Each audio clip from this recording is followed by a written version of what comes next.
سلامونه جوړ په خیر صحت مو ښه دی کراري ده لکه چې ویلي مې و درته عمرې ته راغلي یو د دوستانو سره د افغانانو سره او دلته من نور افغانان هم پیدا کړل د خدای تعالی کارونه دي راغلي و د طائف ښار ته له مکې معظمې نه راغللو طائف ته او دلته خو نو په هغه ویډیو کې مې ویلی و د محمد صلی الله علیه وسلم د ماشومتوب کلونه دلته تیر شوي وو بیا وروسته بیا راغی خلک اسلام ته دعوتول په دې باندې مو ډېر ځایونه ولیدل خو راغلو د غرمې ډوډۍ ته او د غرمې ډوډۍ ته چې راغللو صاحب د کسانو راوستلو او د کابل په نوم رستوران دی زه ډېر خوشحاله شوم لکه چې پوهېږې په ټوله دنیا کې افغانان زیات دي او غواړم چې نور هم ډېر شي او تکړه شي نو دغه ځوان مې پیدا کړ او دی صلاح الدین نومېږي دی دلته یو د مشرتوب یو څوکۍ لري ښه صلاح الدین جان راته ووایه څه وظیفه لري او رستوران مو کله خلاص کړی سلام علیکم و همه وطندارای عزیزمان این هتل از افغانای ما می باشه به شهر زیبای طایف ما تقریبا 7 فره به مثل 7 دکان داریم به مثل مشویات کابل 2 تا در طایف می باشه و دیگهش در جده 1 تاش هم در مکه می باشه از خود افغان هاست برای افغان ها ما خوراک افغانی و تقریبا هتل ما یعنی مدت خیلی وقت میشه که دام سعودی هستم. افغان زیاد است یا نه کم است اینجا؟ از این منطقه طایف افغانی ها زیاد میاد وقتی رخصتی که میشه مردم از جده مکه طایف بهترین جای سرسبز است و نام عروس شهرها یاد میشه. بله.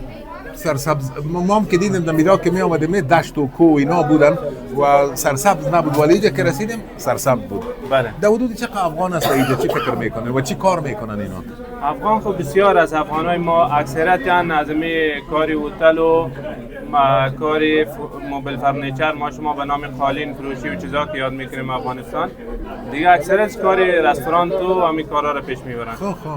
و شما که دیگه با افغانا میچله یا دیگه مردم هم میایه برای شما؟ نه تقریبا یعنی 60%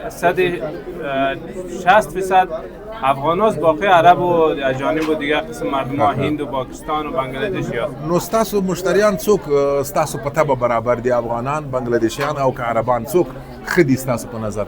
زما په نظر دلته افغانان هم راځي پښتانه هم راځي و نور خلک هم سعودیان هم راځي د خخه د قبلي مونږ سره د کبابونه ده و خلک راځي دلته او هغه څنګه د مالیه چې تاسو ورکوئ زیاته ده کمه ده؟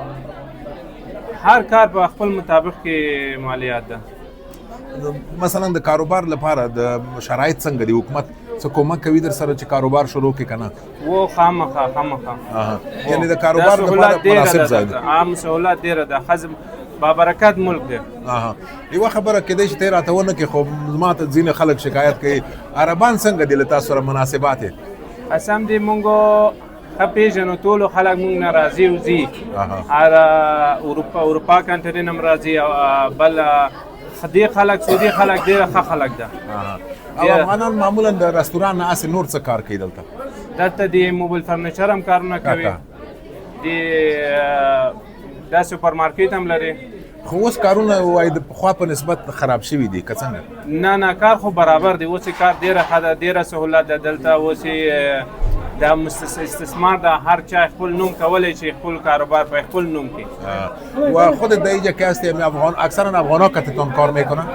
از ما تقریبا کلشان افغان هست زیردستای ما که هست قسمی صفایی و چیزا مردم بنگلادش هست مردم سودان همراه ما قسمی ماکولات عربی را میکنن قسم غذای عربی را میکنن و مشتریایتان روزای چیز زیاد میباشه شوایی که مثلا چیز نزدیک میشه نه عید نزدیک میشه و مردم که به حج میه و در ماه رمضان حتما مشتری زیاد میباشه. بله سیزن ما که هست ماه شعبان است بعد از رمضان ماه رمضان از روزای عید است اکثرت افغانا که از روزای عید رخصتی میباشن در رخصتی باز میرن هر جایی که میرن باز طبعا هتل افغانی نو خوراک افغانی میپالن. نو ډیره مننه صلاح الدین را سره او مونږ ته سپیشل د افغانستان وریجې ګوره دغه مونږ ته راوړلې ځکه مونږ دا نه و غوښتي خو دوی چې پوه شول چې مونږ افغانان یو دا وینې دا یې راوړ او پاتې دې نه وي چې د دې نه دی پیسې نه اخلي د دې وریجو دا وریجې مفت را کړي دي مونږ ته. او دغه د افغاني کباب جایتان خالی دوستا. با امان خدا سلام خدای په امان.